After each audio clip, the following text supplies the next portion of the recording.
Fala pessoal, tudo jóia? Vocês devem ter adorado, assim como eu, aqui o Felipe. A Luísa é uma pessoa muito talentosa que eu já conheço há muitos anos e vem fazendo um trabalho lindo aí envolvendo a arte e a acessibilidade. E eu espero que vocês estejam gostando do evento, né, nesse último dia. Eu trouxe só gente fera aqui para falar com vocês, para conversar sobre um tema super relevante, que é ESG. Muitos de vocês podem estar ouvindo pela primeira vez, muitos já ouviram falar muitas vezes, mas a ideia aqui é justamente fazer a conexão, fazer o link entre ESG e acessibilidade, mostrar que esses dois temas estão cada vez mais presentes na vida das pessoas. Então, quero fazer minha autodescrição aqui. Eu sou um homem de pele branca, barba, cabelos castanhos escuros, estou usando uma camisa cinza e estou aqui no meu escritório, na minha casa. Eu queria, né, antes de tudo, ir apresentar aqui a turma que veio conversar sobre esse tema, passar um vídeo de uma pessoa que eu admiro demais, que ele gravou esse vídeo para a gente, que é o Fábio Alperovitch. É um cara referência nacionalmente quando se fala em ESG no mundo de investimento. E aí, com base nele, nessa contextualização dele sobre ESG, sobre o que ele pensa também, não só sobre o conceito que muitas pessoas já conhecem, eu acho que a gente pode iniciar aqui um papo muito legal, onde a gente vai envolver essa temática junto com a acessibilidade. Então, queria pedir para a produção aqui passar o vídeo aqui do Fábio e em seguida a gente volta num papo. Olá, meu nome é Fábio Alperovitch, eu sou sócio fundador da Fama Investimentos. Eu tenho cabelos grisalhos, barba e bigode grisalhos, tenho pele branca, olhos verdes, estou vestindo uma camiseta branca, estou sentado numa cadeira, na frente de uma mesa, com um fundo branco atrás. E hoje eu vou falar com vocês sobre ESG, ou em português ASG. E é um tema que nos últimos 2 anos ficou bastante popular no Brasil. E muitos têm a percepção de que esse seja um tema novo. E essa percepção é um tanto perigosa, porque tudo que é novo, eventualmente pode ser da moda, pode ser passageiro, e muitas pessoas podem eventualmente não se preocupar com o tema, achando que é mais uma onda. E acho que é necessário desconstruir um pouco isso. O ESG, ele é bastante antigo. Na verdade, o acrônimo ESG vem de 2005, mas os conceitos, os pilares do ESG, eles são muito mais antigos que esse.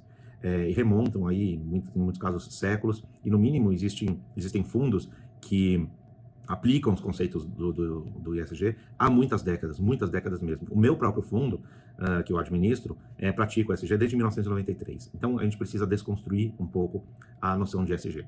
O segundo fato que eu acho super importante é que a grande maioria das pessoas, quando vão significar ou conceituar o que seja o ESG, as pessoas pegam as 3 letrinhas e explicam por aí o sentido das coisas. Então, E vem de environmental, que é questões ambientais em inglês, S de social, então em questões sociais, e G de governance, de governança. Então, muitas pessoas, ao tentar explicar o que seja ESG, vão por esse caminho, tentando dizer que ESG significa adicionar a análise socioambiental e de governança à análise tradicional. E esse é um caminho, embora correto do ponto de vista técnico, eu acredito que seja errado do ponto de vista de compreensão do real fundamento do ESG. A gente não consegue, ou não pode, ou nem deve desintegrar essas letrinhas do todo.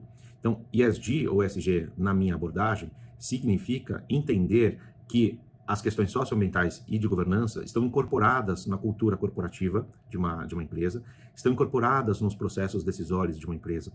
E isso significa que toda vez que uma empresa que está sob a filosofia de gestão ESG está tomando uma decisão, ela leva em consideração todas essas questões. E isso não é algo que vem só do conselho de administração ou da diretoria, é algo mais holístico, está na cultura, disseminado na cultura corporativa como um todo. A visão de stakeholders, né, ou em português partes interessadas, é fundamental para o ESG. Então, quando nos anos 90, a grande maioria das empresas se preocupavam única e exclusivamente com os shareholders, ou seja, com os acionistas, agora o conceito de ESG propõe que as empresas se preocupem com os stakeholders como um todo. Ou seja, os acionistas são uma das partes interessadas, mas é preciso também levar em consideração os fornecedores, os clientes, os colaboradores, o meio ambiente, o governo, a imprensa, os concorrentes, né, os pares, e assim sucessivamente. Ou seja, a cada processo decisório da empresa, que no passado olhava só para os acionistas, agora precisa ter uma visão mais holística das questões e tomar decisão que não impacte negativamente, de forma sensível, todos os demais stakeholders. Ao contrário, quanto mais benéfico for para os stakeholders, maior a agenda de criação de valor. Então, só dando algum contexto. Nos anos 90, por exemplo, grande parte das empresas não se preocupavam em, entre aspas, amassar os fornecedores ou prover os clientes com produtos de baixa qualidade ou baixo nível de serviço, e com isso incorporavam mais margem, né? Então, se eu estou comprando mais barato dos meus fornecedores a ponto até de quebrá-lo, tudo bem, o problema é dele quebrar, e ao comprar mais barato, eu estou incrementando a minha margem. Se eu estou conseguindo vender para o meu cliente um produto de baixa qualidade, ou prestando um mau serviço, deixando o cliente em filas quilométricas, tudo bem também, eu estou aumentando a minha margem, porque matérias-primas mais baratas ou menos pessoas na fila de atendimento significa mais margem para mim. Se eu estou pagando salários mais baixos, ou não estou cuidando do ambiente de trabalho, também tudo bem, porque eu estou aumentando a minha margem. Essa era a visão predominante nos anos 90. E a gente precisa entender que esse capitalismo velho, ele está sendo alterado por um novo capitalismo, um capitalismo que contempla as partes interessadas, o que significa que um bom relacionamento com o fornecedor, uma relação justa, onde ambos ganham, significa preservar uma relação e ter uma melhor previsão da sua cadeia de suprimentos, o que é ótimo para o seu próprio negócio. Você ter um cliente satisfeito e prestar um bom serviço ou vender um produto de alta qualidade, fideliza o cliente, que eventualmente pode pagar até mais caro pelo seu produto. Você tratar bem o seu funcionário, pagar um salário justo, dar benefícios justos, ter um ambiente de trabalho favorável, significa você reter os talentos, atrair talentos, ter menor índice de turnover ou de rotatividade dos funcionários, gastar menos com recrutamento, com seleção, com treinamento e assim sucessivamente. E eu posso dar N exemplos aqui. Então, o ESG é sobre isso, é sobre esse olhar de stakeholders. E aí vem os subtemas do ESG e se preocupar com as questões socioambientais, o que incluem questões climáticas, a água, economia circular, a biodiversidade, e aí questões sociais também, incorporando acidentes no trabalho, desigualdade social, equidade racial, equidade de gênero, inclusão LGBTQIA+, inclusão de PCDs e etc., fazem parte da forma ESG de pensar em boa governança, em ética, em processos estruturados, independência e decisões bem elaboradas que servem aos stakeholders como um todo, também fazem parte dessa estrutura. Enfim, então esse é um resumo introdutório, mas acho que é importante colocar que o ESG é bem amplo, bem complexo, bem profundo, e ele precisa ser tratado com toda atenção e respeito, porque essa tendência ela só tende a crescer daqui para frente. Muito obrigado.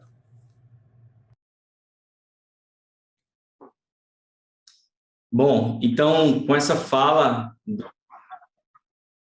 Fábio, eu acho que a gente já pode começar a bater um papo e colocar para as pessoas aqui justamente essa relação entre o que a gente fala hoje sobre diversidade, inclusão e acessibilidade e o tema do ESG. Talvez o tema desse painel poderia ser ESG presente, né? E não necessariamente futuro. O futuro vai ser cada vez mais ESG. O futuro será cada vez mais de capitalismo mais consciente, em que as pessoas vão olhar mais para as outras pessoas, ao invés de olhar somente para o lucro, né? Então, eu queria começar aqui pedindo primeiramente para Juliana Kaiser para que ela se apresente e, em seguida, responda uma pergunta que eu queria fazer para ela aqui. Eu queria entender, né, por que esse tema ESG só ganhou força mais recentemente aqui no Brasil e como que você enxerga essa visão atual das empresas sobre essas práticas. Boa tarde, prazer estar aqui com vocês, obrigada, Ronaldo, pelo convite. Eu sou uma mulher negra, estou usando óculos, uso um batom vermelho, estou num fundo azul um pouco desfocado, uso uma blusa azul, amarela e branca. Eu sou professora convidada do MBA em Responsabilidade Social e Sustentabilidade da UFRJ e também sou professora do Instituto da Escola de Negócios do IAG da PUC do Rio. Lá eu trabalho especialmente com diversidade. Eu acho que a onda ESG, ela é uma onda, em relação especialmente ao DIR, a de governança, que foi muito impulsionada com o assassinato do George Floyd, infelizmente, no ano passado. Eu sempre gosto de pensar no ESG como uma atualização do Triple Bottom Line da sustentabilidade, do tripé da sustentabilidade, que pensa em desenvolvimento sustentável a partir de um equilíbrio entre as questões ambiental, social e econômica. E o que eu percebo, e aí esse movimento vem acontecendo nos últimos 2 anos, essa onda ESG, especialmente no mundo ocidental, o que eu percebo é que, por conta da indexação das bolsas, tanto da Dow Jones, aqui no Brasil, da B3, né, da gente ter índices de sustentabilidade alavancando os resultados financeiros, o que eu venho percebendo é que as empresas olham agora para as questões ambiental, social e de governança também por esse viés. Eu, no último ano, nunca falei tanto, quase todos os dias eu falo com empresas que estão focadas em resolver, em mitigar os seus impactos nesses 3 pilares através de projetos. Então, percebo que há um interesse muito grande e esse interesse ele vai para além dos direitos humanos ou das questões socioambientais. Ele respinga, assim, de forma muito presente, muito forte nos resultados financeiros. É só a gente observar, por exemplo, como grandes fundos de investimento, etc., estão investindo pesado em carteiras ESG. Ao mesmo tempo, como uma profissional crítica da área, eu olho para todo esse movimento com entusiasmo e com alguma desconfiança de que a gente tem aí greenwashing, social washing acontecendo, né? Onde existe só projetos que são absolutamente superficiais para resolver questões que são muito profundas e muito complexas. Também eu olho, especialmente em relação ao DIR, né, de governança, quando eu percebo que há uma preocupação grande em falar de diversidade, em falar em todos os pilares de diversidade, inclusive o pilar relacionado à pessoa com deficiência, aí, por conseguinte, sobre a questão da acessibilidade, um interesse muito grande das empresas. Especialmente sobre a acessibilidade, sobre a pessoa com deficiência em empresas, o que eu percebo ontem, eu estava fazendo uma consultoria sobre esse assunto, é que existe um investimento maciço, talvez, na contratação de pessoas com deficiência nas empresas, também para responder aos indicadores ESG, mas o mercado ainda no Brasil se comporta de uma forma muito conservadora em relação ao desenvolvimento dessas pessoas. Então, é muito comum que pessoas com deficiência sejam contratadas, mas não tenham para elas um plano de desenvolvimento de progressão de carreira. Então, já fica aqui o meu convite às empresas que quiserem entrar na onda ESG, olhar para o dia de governança, olhar para a diversidade como uma das possibilidades de amplificar os indicadores de governança, que olhem para essa diversidade em relação à pessoa com deficiência de uma forma mais arrojada, para que no ano que vem a gente venha aqui para discutir liderança e acessibilidade, né? Por que será que a gente vê tão poucos líderes, pessoas com deficiência? Boa. E eu penso que talvez esse faz parte dessa jornada de evolução da humanidade, né? Onde a gente vai começando a entender melhor como se relacionar com outras pessoas e com o planeta. Demoramos, mas a gente está fazendo alguns progressos e incentivados por muitas dessas novas empresas, novas organizações com mentalidades bem diferentes que estão plantando essas sementes, né? E falar de ESG é falar de pessoas também, e falar de pessoas a gente precisa falar sobre a diversidade que a gente tem entre elas. E eu queria também primeiro pedir para o Rodrigo se apresentar e em seguida responder uma outra pergunta que eu tenho para ele aqui.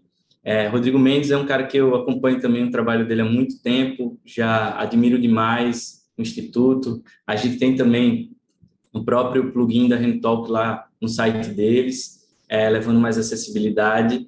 E há muitos anos, Rodrigo, eu assisti uma entrevista sua lá no Conversa com Bial, onde você falou uma frase que eu até anotei aqui, que você falou que a busca por um planeta sustentável se torna inviável quando mais de 1 bilhão de pessoas no mundo com deficiência não tem uma perspectiva de autonomia e da construção de uma vida independente e com dignidade.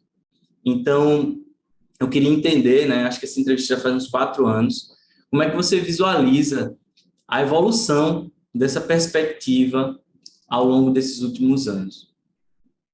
Obrigado, Ronaldo. Prazer estar com vocês. Olá aos demais convidados. Bacana você se lembrar dessa conversa. Só minha audiodescrever primeiro. Homem branco, tô com uma camisa branca, tenho o cabelo castanho e estou usando um óculos.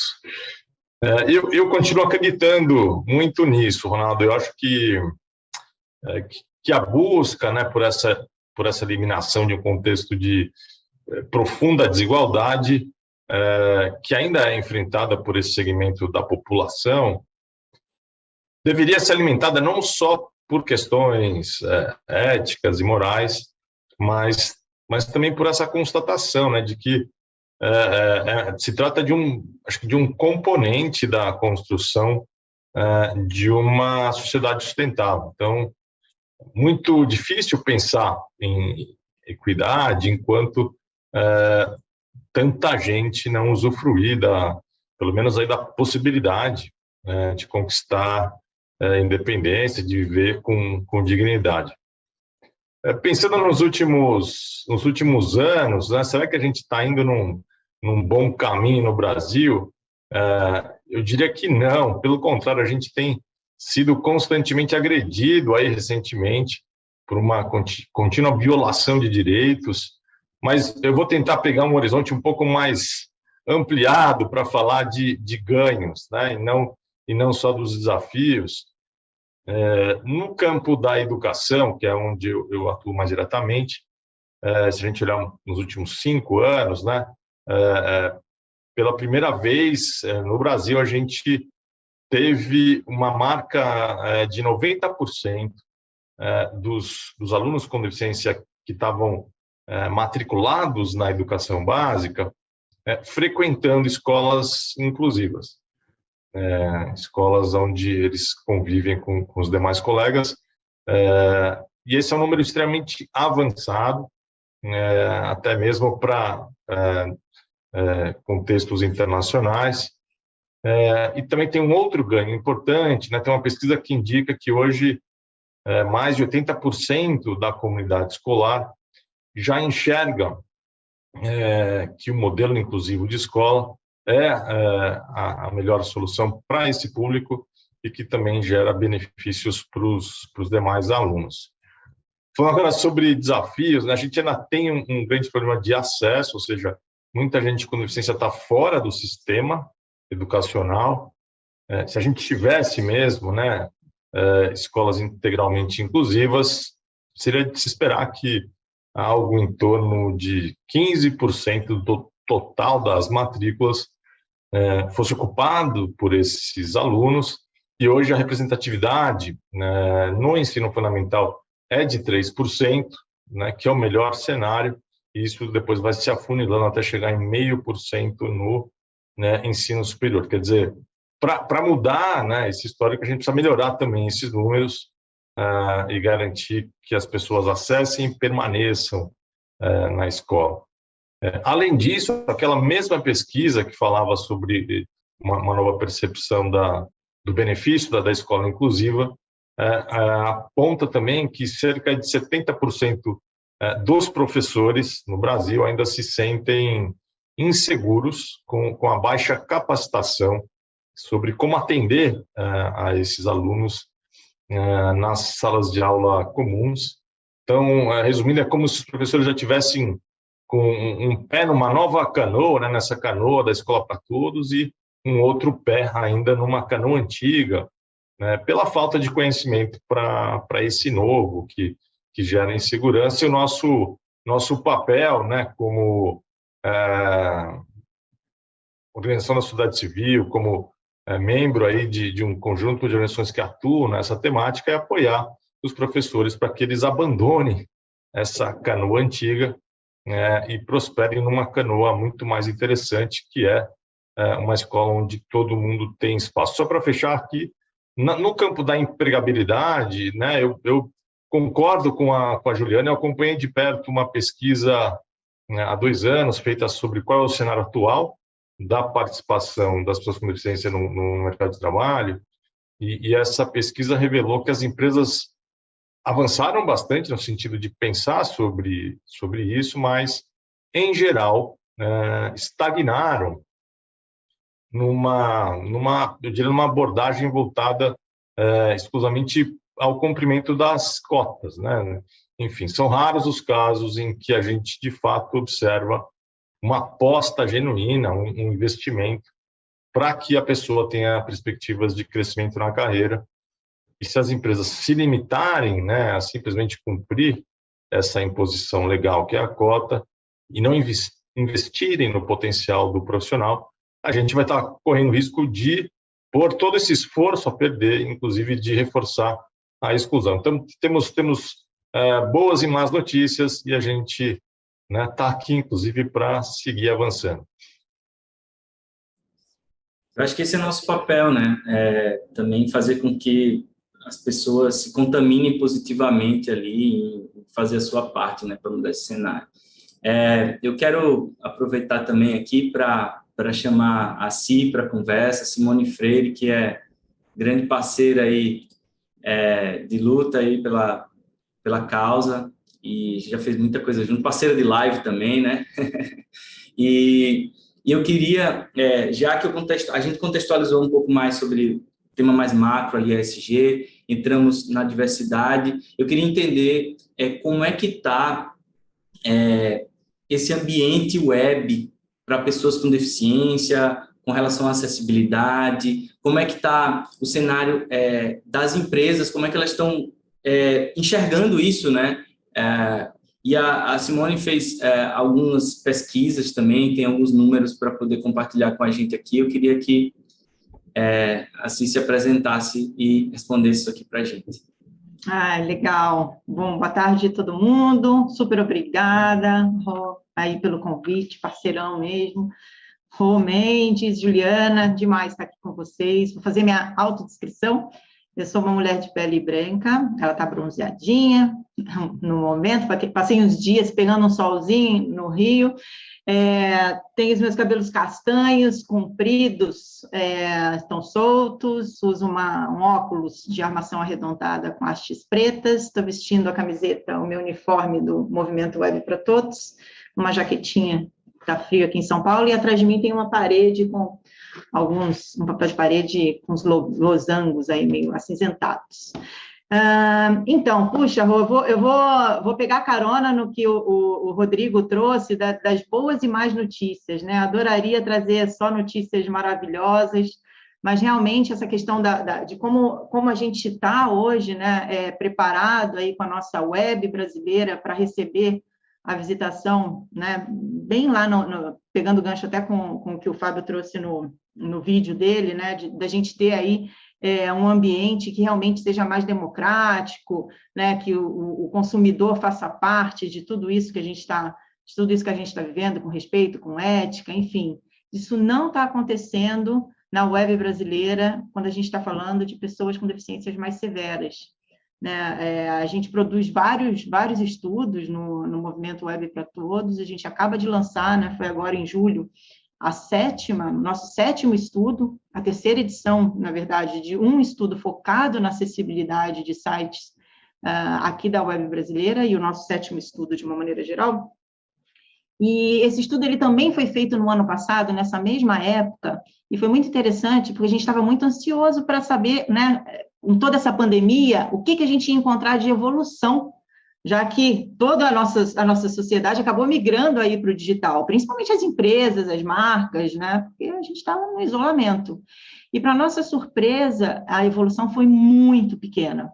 Né? A gente avaliou os 30 milhões de sites da web brasileira, a gente fez um recorte nos sites ativos, então são 17 milhões de sites e menos de 1% foi aprovado pelos nossos testes aí, que se baseiam nas regras do W3C. Então, a gente está falando de menos de 1% da web brasileira, né, está adequada para a navegação de quem tem uma deficiência mais severa.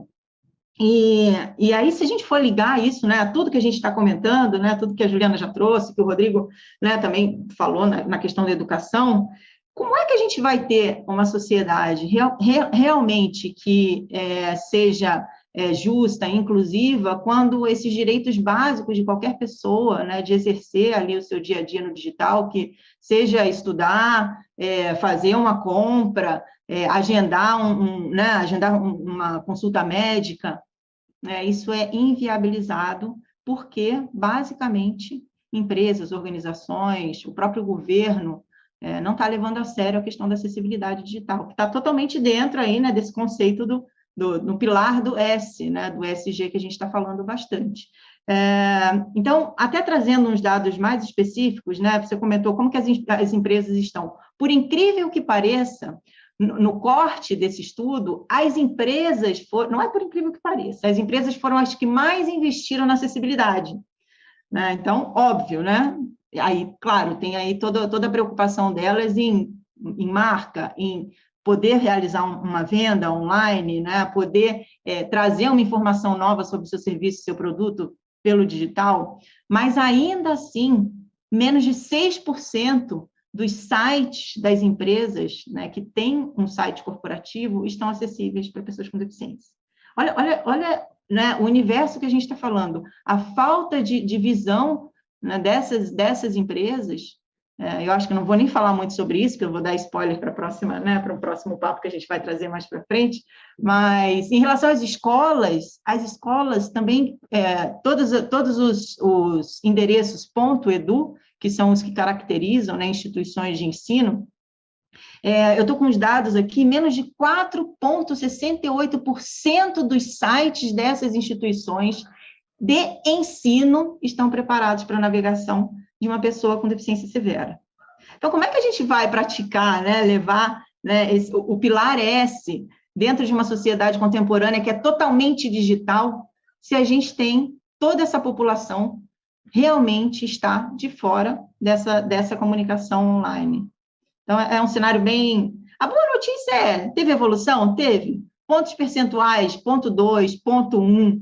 Claro que isso em números absolutos, né, em cima de 16 milhões de sites, a gente tem uma quantidade grande de sites que acabaram aderindo à acessibilidade, mas realmente, percentualmente, é muito pouco ainda para a gente acelerar essa transformação. Por isso que a gente está aqui. Vamos lá, vamos mudar esse cenário. Eu queria voltar ali, né? A gente fica subindo e descendo no tema, entrando em coisas mais específicas e voltando para o conceito, né, de ESG, mas uma coisa que eu estava lendo até uma matéria um tempo desse e vi uma chamada dizendo assim: ESG chega à sala do CEO, ou seja, as pessoas hoje nas empresas, os gestores estão solicitando ações ESG, estão pedindo, estão querendo interagir mais com essa temática e tal.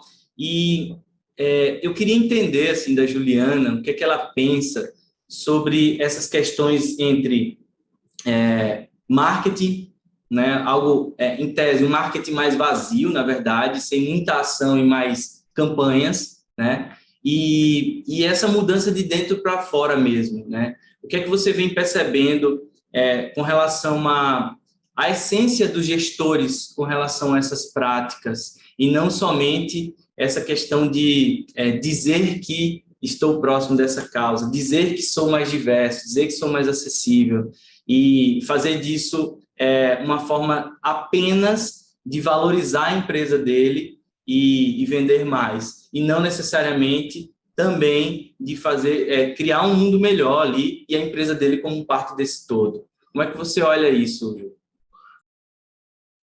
Olha, eu olho da seguinte forma: eu acho que as redes sociais nos ajudam muito. Os casos de greenwashing, diversity washing, social washing são normalmente denunciados pelos próprios consumidores. Então, mesmo empresas que são B2B, assim, o próprio mercado acaba regulando. E agora tem uma coisa que eu tenho acompanhado, o mercado B2B, a questão do ESG, é que, especialmente a questão agora da diversidade, passa a ser requisito para a supply chain. Então, vem lá, no momento em que a empresa tem que comprar, que ela precisa apresentar o senso de diversidade dela. Tem sido, para mim, emocionante, porque as empresas ficam loucas, mas nós não temos. Aí não tem mulheres na liderança, não tem pessoas negras na liderança, não tem pessoas com deficiência na liderança, e isso está chacoalhando o mercado. Então, o que eu fico pensando é que as redes sociais nos ajudam nesse sentido, e ajudam muito, porque escalam essas informações, enfim, de que empresas que não estão fazendo a sua parte, sabe? E eu tenho observado isso, e tenho observado um outro fator também interessante, que é resultado, especialmente empresas de capital aberto, elas vão para os índices de sustentabilidade para poder mapear, fazer benchmarking mesmo, e observam como quando os concorrentes diretos têm investimento alto em diversidade, eles o fazem, né? Tem investimento alto em diversidade e acabam aferindo melhores resultados, ou tem, enfim, papéis indexados em ESG, as empresas acabam fazendo o mesmo, até também por desconhecimento, enfim, não saber exatamente como, mas acabam seguindo a mesma linha porque percebem que os seus concorrentes estão fazendo. E, Ronaldo, eu não sei se é porque eu estou lá no Instituto de Economia e eu acabo vendo, apesar de ser da responsabilidade social, eu amo indicador, adoro. Eu fico percebendo que, muitas das vezes, até internamente, as empresas não se comunicam muito sobre essa estratégia, né? Quem vai executar os projetos não tem muita ideia de uma estratégia macro que é a global de ESG. E, no fim das contas, o que acaba, para quem está na ponta, o que acaba efetivamente importando é que a diversidade chegou para ficar, né? E a gente entra hoje, aí eu vou falar, por exemplo, de pauta racial. No ano passado, após o assassinato do George Floyd, eu fiquei 36 dias sem ver uma única pessoa negra em reunião. Eis que eu fiz, e fazendo reunião com empresa brasileira todos os dias. Eis que fiz uma reunião com 2 empresas brasileiras e uma organização norte-americana, e me deparei com a primeira pessoa negra que eu vi além de mim. E eu falei para ela, deixa eu comemorar, porque não há pessoas negras em reuniões estratégicas aqui no Brasil. E ela falou, mas você está no Brasil mesmo? Eu falei, eu estou no Brasil. E eu só falo com responsabilidade social, sustentabilidade e negócios de impacto todos os dias, né? E aí, enfim, isso foi um pouquinho depois do assassinato do George Floyd, e 3 meses depois eu comecei a fazer várias reuniões estratégicas com muitas pessoas negras. Então, acho que sim, tem um dado de marketing nisso, mas o próprio mercado regula, e eu sou otimista nesse sentido. Boa. Eu quero passar a bola aqui para o Rodrigo também, querendo esclarecer ainda mais para as organizações ou para as pessoas que ainda não fizeram essa ligação entre ESG e diversidade, acessibilidade, inclusão. Rodrigo, por que esses 2 temas eles andam juntos ou deveriam andar juntos nas organizações, no plano que as pessoas têm aí, profissional e pessoal? Eu acho que são dimensões que estão debaixo do guarda-chuva do ESG, e é bom lembrar que esse approach de diversidade como um ativo, né, tomou proporções maiores na década de 90, especialmente nos Estados Unidos, com base no argumento de que as empresas, ao criarem um ambiente de trabalho mais diverso, trazem para dentro de casa múltiplas experiências e pontos de vista, quer dizer, ampliam a sua capacidade de gerar inovação, de solucionar problema e até de enfrentar mudanças. Foi esse o tema da minha tese de mestrado, mas, por outro lado, existe a aposta de que a empresa também vai poder entender melhor os nichos de mercado em que ela atua e fidelizar clientes. E a pergunta que fica, né, se isso é comprovável, né, se essa tese se comprovou ao longo dessas décadas. E trazendo aqui uma outra pesquisa que eu acompanhei recentemente na Universidade Técnica de Munique, eles fizeram um estudo envolvendo, enfim, mais de 1.500 empresas ao redor do mundo, e abordaram basicamente duas variáveis, né? o quanto essas empresas eram inovadoras e o quanto elas eram diversas. E para medir a primeira variável, eles perguntavam qual que era a receita gerada com inovação, quer dizer, mediam as receitas produzidas por novos produtos nos últimos anos, e para medir diversidade, eles olhavam para fatores como gênero, origem cultural, idade, background educacional, a existência de deficiência, assim por diante. E apesar da desconfiança dos acadêmicos envolvidos, né, os dados mostram que essas empresas eram mais diversas e eram mais inovadoras por isso, ou ao contrário, né, eram mais inovadoras por serem mais diversas. Pensando no Brasil, isso só vai se tornar factível, né, se a gente formar, capacitar recursos, né, humanos que traduzam a diversidade do país. Outro dia até estava escrevendo um pouco sobre a incrível história do casal de turcos que cresceram na Alemanha e graças ao acesso à educação de ponta, se formaram em medicina, se transformaram em brilhantes pesquisadores e foram os inventores da vacina da Pfizer, né, que, como a gente, em todo mundo sabe, explora uma tecnologia revolucionária, tem sido considerada, acho que, uma das grandes inovações aí das últimas décadas, que é o RNA mensageiro. Quer dizer, se esse casal, né, pertencente a uma minoria que enfrentou muita discriminação na Europa, não tivesse desfrutado do acesso à educação, o mundo teria perdido esses dois talentos gigantescos. Isso vale também para pessoas com deficiência, pessoas que precisam de acesso às várias instâncias da vida. E apesar da aparente obviedade do fato que a economia do país, né, depende de uma educação de qualidade, acho que a gente ainda dá passos curtos, ainda engatinha no sentido de priorizar a educação como uma agenda que pode levar a gente para outro patamar como nação. Então a gente precisa enfrentar esse desafio e considerar a acessibilidade, né, desse segmento.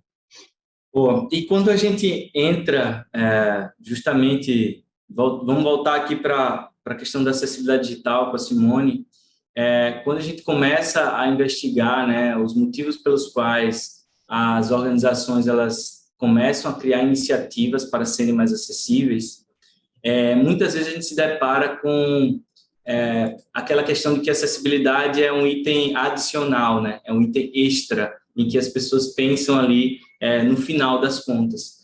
E a ideia é que a gente consiga justamente internalizar nas organizações, nas pessoas, que a acessibilidade é fundamental justamente para o início, né, no pensamento, na concepção de cada projeto, cada produto, enfim. E como eu acho que a gente deveria aqui falar para quem está ouvindo e trabalha nas organizações, como é que elas podem ter esses argumentos para usarem lá dentro, para mostrar que a acessibilidade não é aquela pitada adicional, e sim algo que tem que fazer parte do alicerce de qualquer projeto. Isso aí é a nossa sabatina diária, né, Rô? A gente aí que está aí, você com a Rede Talk, né, eu com o Movimento e com o Espiral também, esse convencimento, essa, né, oferta de argumentos constantemente, mas é o que não falta, né? O primeiro deles, assim, que eu traria, até um dos nossos mentores, Bezerra, que sempre fala, aderir à acessibilidade digital, isso não devia nem ser argumento, né? Porque, assim, é o certo a se fazer. É o certo a se fazer, é isso, tem que fazer porque é o certo. Ainda mais a gente falando aí de ESG, então organizações aí comprometidas, né, em promover a inclusão, a diversidade, essas organizações, essas marcas, essas empresas, instituições, não podem mais ignorar toda a responsabilidade que elas têm também no digital. Então, isso seria para mim, assim, tem que ser um mantra, né? A gente não pode mais estar promovendo toda essa diversidade e inclusão ali no mundo físico, né? E o digital, ele está realmente à margem dessa inclusão, principalmente para as pessoas com deficiência. A gente tem lei que é um super argumento, né? A gente falando de compliance, aí tem lei, a própria LBI, que a gente sabe, né, que tem um artigo específico que exige a acessibilidade digital, um dos poucos países do mundo que tem um artigo como esse, que é o 63. A gente tem várias outras leis que, né, pares aí, que leis de comércio eletrônico, leis do consumidor, né, se uma pessoa com deficiência tentar adquirir um produto em algum site de e-commerce, se sentir assim, puxa, eu fui discriminada porque eu não enxergo e não consigo navegar por um leitor de telas nesse site, sim, é LBI, é direito do consumidor, é comércio eletrônico, então assim, o embasamento jurídico a gente tem, a gente precisa fazer valer, né, e para isso a gente precisa muito também que as pessoas com deficiência cobrem esses direitos que são delas. Tá? A valorização da marca, a própria Juliana já trouxe aqui, o Fábio no vídeo também, questões das bolsas de valores, enfim, hoje, né, as grandes marcas estão muito ligadas nessa questão do ESG e ter aí toda essa valorização também pelo digital. É um argumento bacana. E um que eu adoro trazer também, gente, quando a gente traz, né, o time que trabalha com projetos web para a realidade da acessibilidade digital, é uma mudança de cultura dentro da organização. Né? E para que isso aconteça, assim, é essencial que realmente essas pessoas trabalhem com pessoas diversas, principalmente com pessoas com deficiência ali dentro do time de projetos web. Muda, né? O dia a dia ali de quem está produzindo para as redes sociais, o pessoal que está no desenvolvimento de aplicativos, de intranet, de sites, na parte de experiência de usuários, assim, quando você tem ali no seu time pessoas com deficiência, mostrando as barreiras e as dificuldades que eles encontram e contribuindo para eliminar essas barreiras, assim, é outra pegada que o trabalho ganha, e aí a gente entra em retenção de talento, né, entra em outro benefício muito grande também para se trabalhar com acessibilidade digital. Tem muitos aí, hein? Já apresentei aqui uns 5, 6. E eu convido também ao pessoal que quer aprender mais sobre como começar, né? E a visitar lá o blog do Movimento Web para Todos, que tem muito conteúdo bacana lá. E eu acho que argumento tem de sobra, né? Basta a gente querer dar o primeiro passo. Eu vou responder. Eu queria que teve uma pergunta direcionada a mim, mas eu vou repassar para o Rodrigo. Eu acho que ele vai saber responder até melhor do que eu. É uma pergunta do Diego, tá? Ele falou assim: gostaria de saber se nas escolas brasileiras há hoje algum conteúdo orientado à inclusão e respeito à diversidade. Também gostaria de saber se associam as práticas excludentes à lacuna sobre a inclusão na educação do Brasil. O que pensa disso? Então, Diego, a BNCC, né, a nova Base Nacional, ela prevê que esse tipo de conteúdo seja endereçado nos currículos das escolas, né, faz parte das 10 competências gerais tratar desse tipo de assunto. Aí vai depender um pouco do território ali cada escola, né, segue as diretrizes do município ou do estado e define o seu currículo, mas deveriam, né? Isso com a BNCC passa a ser uma temática necessária. Agora, qual é a segunda pergunta, Ronaldo? A segunda pergunta foi se associam as práticas excludentes à lacuna sobre a inclusão na educação do Brasil. Acho que, de certa forma, né, não termos isso em algumas escolas como conteúdos programáticos enfraquece o amadurecimento daquele grupo de docentes e de discentes em relação a esse assunto. A gente tem até, né, uma série de movimentos ideológicos que questionam a importância da gente discutir, por exemplo, política e outras questões que demandam uma reflexão mais profunda no ambiente da escola. Então, acho que sim, a ausência, a lacuna desse tipo de discussão torna pobre, né, aquilo que a escola pensa e, consequentemente, o que os seus professores levam para o ambiente de ensino e aprendizagem e aquilo que os estudantes têm a chance de ter como aprendizagem. Acho fundamental para o tipo de formação que a gente está oferecendo. Eu queria também direcionar uma outra pergunta aqui da Suede Araújo. Eu acho que a Juliana pode responder essa. Ela perguntou aqui, como vocês veem a relação de ESG com a ODS, os Objetivos de Desenvolvimento Sustentável? Como é que você enxerga essa relação dessas duas siglas? Tá, então, para pensar ESG na empresa, é importante desenhar qual é a estratégia, né? Enfim, que estratégia essa empresa vai utilizar para mitigar impacto ambiental, para pensar a questão social e também para pensar as questões de governança. Então, eu gosto de brincar que as empresas precisam escolher os seus ODS do coração. Precisam ler a Agenda 2030, escolher os ODS e as suas metas.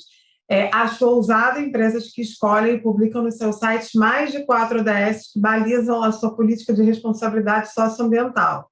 E aí, como eu sou pesquisadora da área, em geral, eu peço para ver os relatórios. Gente, como é que vocês conseguem trabalhar? São mais de 160 metas. Então, há empresas que publicam 17. Estamos cumprindo os 17 ODS. Aí eu fico, uau, que eficiência, high performance. Então, normalmente, isso, e aí, às vezes, a pessoa não faz nem por mal, mas isso tende a soar como greenwashing. Então, o ideal é entrar no site do Pacto Global e da Agenda 2030, estudar, escolher os ODS que tem a ver com o core do negócio. Por exemplo, uma empresa que tem muito impacto ambiental com fauna e flora, ela precisa olhar para os ODS ligados a esses, entender de que maneira ela vai responder a esses impactos negativos que ela causa, que o business dela, enfim, causa. Então, dessa forma. É necessário desenhar essa estratégia, aí a gente precisa falar com compliance, para ver governança, com o conselho de administração, fala com a área de sustentabilidade, com a área de comunicação, enfim, é efetivamente um trabalho árduo para conseguir montar a política de responsabilidade socioambiental e aí sim definir os ODS que vão balizar e que vão ajudar a gente a produção de relatório, de relato integrado, relatório de RI, dessa forma. Joia. E eu quero fazer uma outra para Simone. Quem mandou essa foi a Carmen, e ela perguntou aqui, você acredita que a inclusão de uma disciplina, por exemplo, comunicação inclusiva, nas matrizes de cursos, como foi incluído no Design Universal, por exemplo, nos cursos de arquitetura, pode ajudar na preparação dos estudantes para atender às demandas desse mercado? Sem dúvida nenhuma. Sem dúvida nenhuma. Isso até antes da pandemia, a gente estava, o movimento estava conversando com várias instituições de ensino, universidades federais, escolas de marketing digital, para a gente entender como é que a gente pode criar aí essa sinergia com eles de levar esse conhecimento. Sem dúvida, né? Mas lembrando que quando a gente fala do compartilhamento, né, desses conteúdos, o ideal é a gente conseguir abarcar todas as frentes de tecnologia. Então, a gente está falando aí na análise de sistemas, computação, ciência da computação, tecnologia da informação, enfim, a partir de produção de conteúdo, aí a gente entraria nas disciplinas que tem a ver com produção de conteúdo mesmo, e na parte de design e experiência de usuários. Então, não é só trabalhar ou a comunicação, ou trabalhar a parte de desenvolvimento, porque a gente só consegue garantir acessibilidade digital, ou seja, projetos web que sejam realmente, estejam preparados para receber a visitação de qualquer pessoa, independentemente da sua limitação, quando a gente tem essas 3 frentes adequadas às regrinhas internacionais. Só comunicação, pensar numa comunicação com uma linguagem neutra, inclusiva, acessível, isso é uma parte da acessibilidade digital. Mas, sem dúvida alguma, se a gente conseguir aí, cada vez mais levar todo esse conteúdo, não só para as instituições técnicas, e sim para o dia a dia das universidades, seria maravilhoso. Está nos nossos planos. É isso aí, a gente faz parte de um grande movimento de educação, né? De levantar essa bandeira, mostrar que é algo relevante, que é importante, que as pessoas precisam começar, né? E para quem está querendo começar, eu acho que conteúdo não falta, né? Tem muita coisa boa, né, sendo compartilhada, tem muito conteúdo legal do próprio movimento, a Juliana também trabalha muito com isso, o próprio Rodrigo ali. Então, busquem essa turma ali nas redes sociais, acompanhem o trabalho deles, vocês vão aprender demais. A gente está encaminhando aqui para o final, faltam poucos minutinhos, e eu queria aproveitar para compartilhar algumas reflexões aqui que eu tive aqui, ouvindo vocês, aprendendo com vocês. Anotei algumas delas aqui, as 3 mensagens finais aqui que eu queria passar. Eu acho que o primeiro é que a gente precisa entender muito a beleza que existe na diversidade das pessoas do planeta. E não somente querer que a mudança exista, mas ser parte dessa mudança. A segunda reflexão que eu quero compartilhar com vocês é por que para alguém ganhar, o outro precisa perder? Né? Por que a gente não inclui para que a gente some, para que a gente fortaleça? Então, a gente está vivendo uma nova era em que precisamos pensar com muito mais empatia do que a gente pensou lá atrás. ESG é um símbolo disso, a própria diversidade e inclusão. A gente precisa olhar para as pessoas de outra maneira e internalizar acessibilidade, diversidade e inclusão como estratégia e como essência também. E por último, uma frase que eu gosto muito, que eu aprendi, eu vi pela primeira vez lá com a Artemisia, em 2013, que eles falam assim, entre ganhar dinheiro e mudar o mundo, fique com os dois. Então, dá para a gente fazer um mundo melhor, dá para a gente construir alicerces melhores, sendo sustentável, né, e crescendo com consciência, que é o que a gente almeja aqui na Rentalk. Tenho certeza que vocês almejam aí também do lado de casa, aí, todos vocês. E vamos lá, assim, a partir daqui, a gente chacoalhou um pouquinho vocês, para que vocês possam terem intenção de aprender mais sobre o tema, que é muito difícil falar sobre ESG e acessibilidade em 40, 50 minutos, né? É muita coisa que a gente tem para falar, mas aqui fica essa chamada, esse pontapé inicial para que vocês possam descobrir ainda mais sobre esse universo tão rico e que eu tenho orgulho de ser parte dele e junto com vocês também. Queria agradecer demais a presença de vocês, Simone, Juliana, o próprio Rodrigo aí, que sempre foi parceiro nosso, e desejar muito sucesso e que a gente tenha um mundo muito mais diverso e acessível. Valeu, pessoal. Obrigado. Valeu, Rô. Valeu. Ronaldo, um abraço a todos. Tchau, gente. Obrigada, pessoal. Até logo.